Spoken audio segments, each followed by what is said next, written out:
Hello viewers, দেখছেন iPhone take Bangla আর আমি রাজরাজীব আছি আপনার সাথে। ভিউয়ার্স, iOS 17.1 রিলিজ হয়েছে, কয়েকদিন হয়ে যায়, হয়তো অনেকেই আপডেট করে নিয়েছেন। আজকের এই ভিডিওতে iOS 17.1-এর কিছু টিপস অ্যান্ড ট্রিক্স শেয়ার করব। আশা করব এই টিপসগুলো আপনাদের জন্য অনেক ইউজফুল হবে। অ্যাট ফার্স্ট আপনি যদি অ্যাপ স্টোরে যান, অ্যাপ স্টোরে গিয়ে নর্মালি আমরা হয়তো অনেক অ্যাপ সার্চ করি এবং এটা সার্চ করার জন্য ডান পাশের যে সার্চ আইকন রয়েছে এখানে ক্লিক করি, এরপর উপর দিকে যে সার্চ অপশন রয়েছে এখানে টাচ করলে এখান থেকে কিবোর্ড ওপেন হয়, তারপর আমরা টাইপ করে অ্যাপটা সার্চ করি। বাট iOS 17.1-এ আপনি জাস্ট এই যে সার্চ আইকনে পরপর যদি দুইবার ট্যাপ করেন তাহলে দেখতে পাবেন যে আপনার সার্চ অপশনও চলে গেছে এবং সেই সাথে আপনার সেই কিবোর্ডটিও এখান থেকে ওপেন হয়ে গেছে, যাতে করে আপনি খুব সহজে এখন ডাবল টাচের মাধ্যমে এখান থেকে যে কোনো অ্যাপ সার্চ করতে পারেন। iOS 17.1-এ এয়ারড্রপে নতুন একটি ফিচার অ্যাড করা হয়েছে। আমরা সাধারণত যখন এয়ারড্রপে আইফোন টু আইফোন কোনো ফাইল শেয়ার করি সেটা ওয়াইফাইয়ের মাধ্যমে কিন্তু ট্রান্সফার হয়ে থাকে। বাট নতুন এই আপডেটে আপনি দেখতে পাবেন যে এখানে একটি অপশন রয়েছে ইউজ মোবাইল ডেটা। এটা যদি অন করা থাকে এবং আপনি যদি এয়ারড্রপের মাধ্যমে iPhone to iPhone file share করেন, শেয়ার করা অবস্থায় হয়তো কিছু ফাইল শেয়ার হওয়া বাকি রয়েছে, ওই মুহূর্তে কোনো একজন ইউজার যদি সেখান থেকে চলে যায় তাহলে বাকি যে ফাইলটুকু শেয়ার হওয়া বাকি রয়েছে সেই ফাইলটুকু শেয়ার হয়ে যাবে, বাট সেটা হয়ে যাবে মোবাইল ডেটার মাধ্যমে। এই ক্ষেত্রে আপনার সেই শেয়ারের ফাইল সাইজ যদি অনেক বড় হয়, সেক্ষেত্রে আপনার যে মোবাইলের ডেটা প্ল্যান রয়েছে, এমবি রয়েছে, আপনার যে প্যাকেজ রয়েছে সেখান থেকে কিন্তু এমবি কেটে নেবে সেই ফাইলের সাইজ অনুযায়ী। তো এই কারণে আপনার উচিত হবে এখান থেকে যে এয়ারড্রপ অপশন আসার পর ইউজ মোবাইল ডাটা এই ফিচারটি অফ করে রাখা। আইফোনে সাধারণত call log, incoming call, outgoing call, miss call সব কিছু কিন্তু এই রিসেন্ট কল অপশনে এসে থাকে এবং এখান থেকে জাস্ট আমরা এভাবে ডান থেকে বামে সোয়াইপ করলে কিন্তু এখানে ডিলিট অপশন চলে আসে। এভাবে কিন্তু আমরা একটা একটা করে যে কোনো কল লগ এখান থেকে ডিলিট করতে পারি। বাট আপনি যদি একসাথে ডিলিট করতে চান তাহলে দেখেন উপর দিকে বাম পাশে এডিট অপশন রয়েছে, এখান থেকে সিলেক্ট অপশনে সিলেক্ট করবেন, এরপর দেখতে পাবেন আপনার কল লগের বা রিসেন্ট কল লিস্টের সকল নাম্বার এখানে মার্ক হয়েছে। চাইলে আপনি এখান থেকে মাইনাসে ক্লিক করে একটা একটা করে ডিলিট করতে পারবেন। বাট আপনি যদি সব কল লগ একসাথে ডিলিট করতে চান তাহলে ক্লিয়ারে ক্লিক করবেন, তার নিচের দিকে ক্লিয়ার অপশন পেয়ে যাবেন। এখানে ক্লিক করলে আপনার যত কল লিস্ট রয়েছে সব একসাথে ডিলিট হয়ে যাবে।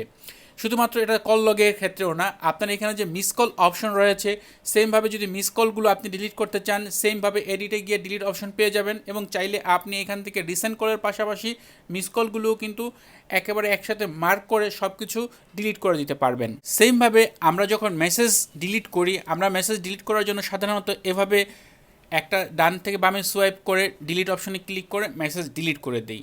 বাট এই যে ডিলিট হওয়া মেসেজগুলো কিন্তু ডিলিট হয় না। আপনি যদি এডিটে যান এবং শো রিসেন্টলি ডিলিট অপশনে যান তাহলে দেখতে পাবেন আপনার এ যাবৎকাল যত মেসেজ ডিলিট করেছেন সব কিন্তু এখানে রয়েছে। আপনি চাইলে এখান থেকে সবগুলো একসাথে মার্ক করে রিকভার করতে পারবেন অথবা চাইলে সবগুলো একসাথে ডিলিট করে দিতে পারবেন। আপনার যদি রিকভার করার প্রয়োজন পড়ে তাহলে রিকভার করলেন, আর ডিলিট করে দিলে সবগুলো ডিলিট করে দেন। এতে করে কিন্তু আপনার স্টোরেজ কিছুটা হলেও খালি হবে, কারণ এই মেসেজগুলো কিন্তু আপনার স্টোরেজের কিছুটা জায়গা দখল করছে। তাই অবশ্যই এটা মাঝে মধ্যে আপনার ক্লিন করে নেওয়া উচিত, যাতে করে আপনার স্টোরেজটা সবসময় ক্লিন বা পরিষ্কার থাকে। iOS 17.1-এ ওয়ালপেপার অপশনে অ্যাপেল নতুন একটি ফিচার অ্যাড করেছে যার নাম হচ্ছে এক্সটেন্ডেড ওয়ালপেপার।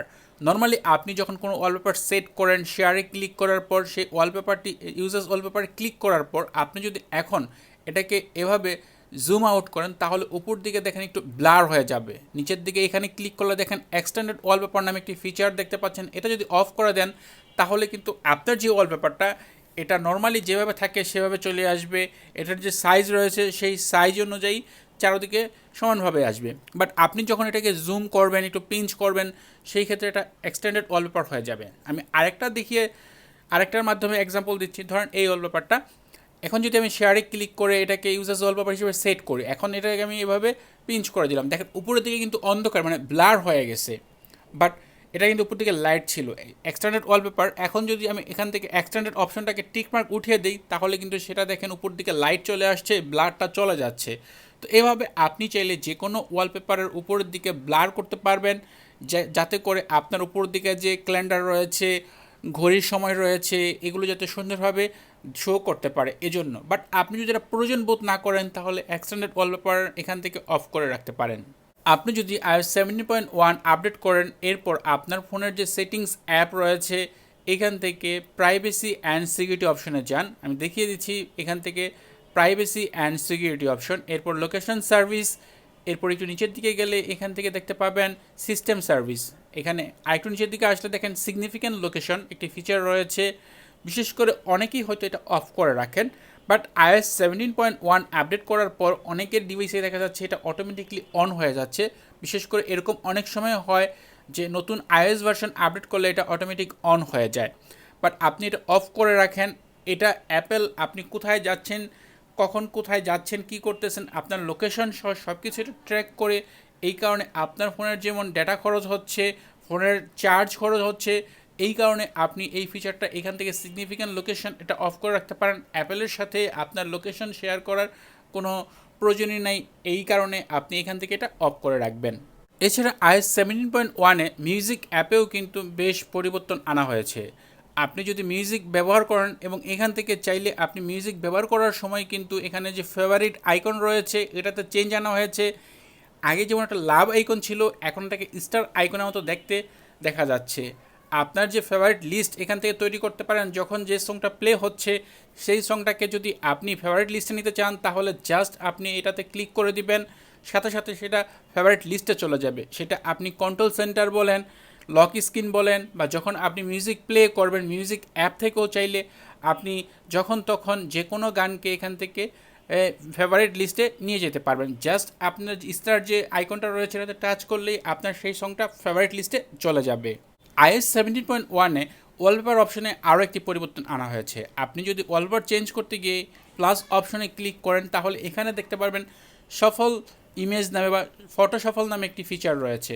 এই ফটো সফলে যদি আপনি ক্লিক করেন তাহলে এখানে আপনার যে ফোল্ডারগুলো রয়েছে, যেসব ফোল্ডারে যেসব ওয়ালপেপার রয়েছে এখান থেকে আপনার সেই ধরনের ওয়ালপেপার, নেচার হোক, তারপর হচ্ছে সিটি হোক, অ্যানিমেল হোক, এই ধরনের যে ফোল্ডারগুলো রয়েছে বিভিন্ন, আপনাকে ফোল্ডার করতে হবে না, অটোমেটিকলি আপনার আইফোন আপনার ছবিগুলোকে এখান থেকে অ্যাডজাস্ট করে নেবে এবং সেই অনুযায়ী ফোল্ডার শো হবে। আপনি চাইলে এখান থেকে যে কোনো অ্যালবাম সেট করে দিতে পারেন। এরপর নেক্সটে আপনার সেই যে ফটো সফলের যে সিস্টেম রয়েছে, একবার ট্যাপ করলে নতুন ওয়ালপেপার সেট হবে, বা 1 ঘন্টা পর পর নতুন ওয়ালপেপার সেট হবে, দৈনিক একটা করে নতুন ওয়ালপেপার সেট হবে। এটা আপনি সেট করে রাখতে পারবেন যে কোনো একটি ফোল্ডারের ওপর। ওই ফোল্ডারে যতগুলো ছবি থাকবে বা যতগুলো ওয়ালপেপার থাকবে আপনার সেই সিস্টেমের ভিতরে ওই সেম ওয়ালপেপার সবগুলোই সেট হয়ে থাকবে। আপনার 10টা ওয়ালপেপার থাকলে সেখান থেকে প্রতিদিন একটা করে ওয়ালপেপার চেঞ্জ হতে থাকবে। আপনি যদি ঘন্টায় সেট করে রাখেন প্রতি 1 ঘন্টা পর পর সেই ওয়ালপেপারগুলো চেঞ্জ হতে থাকবে। যদি আপনি ট্যাপ করেন সেক্ষেত্রে বারবার ট্যাপ করবেন, ওয়ালপেপার চেঞ্জ হতে থাকবে। লক স্ক্রিন সিলেক্ট করে রাখলে লক স্ক্রিন করবেন, মানে স্ক্রিন লক করবেন, ওয়ালপেপার নতুন করে সেট হবে। আনলক করবেন, নতুন আরেকটি ওয়ালপেপার দেখতে পাবেন। তো এই ফটো শাফলের যে সিস্টেমটা এটা খুবই চমৎকার একটি ফিচার, আপনি এটা ট্রাই করে দেখতে পারেন। তো ভিউয়ার্স, এই ছিল ভিডিও। আশা করব আজকের এই ভিডিওতে শেয়ার করা আইফোনের এই টিপসগুলো আপনার কাছে অনেক ইউজফুল হবে। যদি ভিডিওটি আপনার কাছে ভালো লাগে তাহলে অবশ্যই ভিডিওতে লাইক দিবেন, কমেন্টে জানাবেন কোন টিপসটি আপনার কাছে বেশি ভালো লেগেছে। এছাড়া আপনি যদি এখনও এই চ্যানেলটি সাবস্ক্রাইব না করে রাখেন তাহলে নিয়মিত আইফোন রিলেটেড ভিডিও দেখার জন্য চ্যানেলটি সাবস্ক্রাইব করে নিতে পারেন। এছাড়া আপনার পরিচিত আইফোন ইউজার বন্ধুদের সাথে ভিডিওটি শেয়ার করতে পারেন। কথা হবে পরের ভিডিওতে। সে পর্যন্ত ভালো থাকুন, সুস্থ থাকুন। আল্লাহ হাফেজ।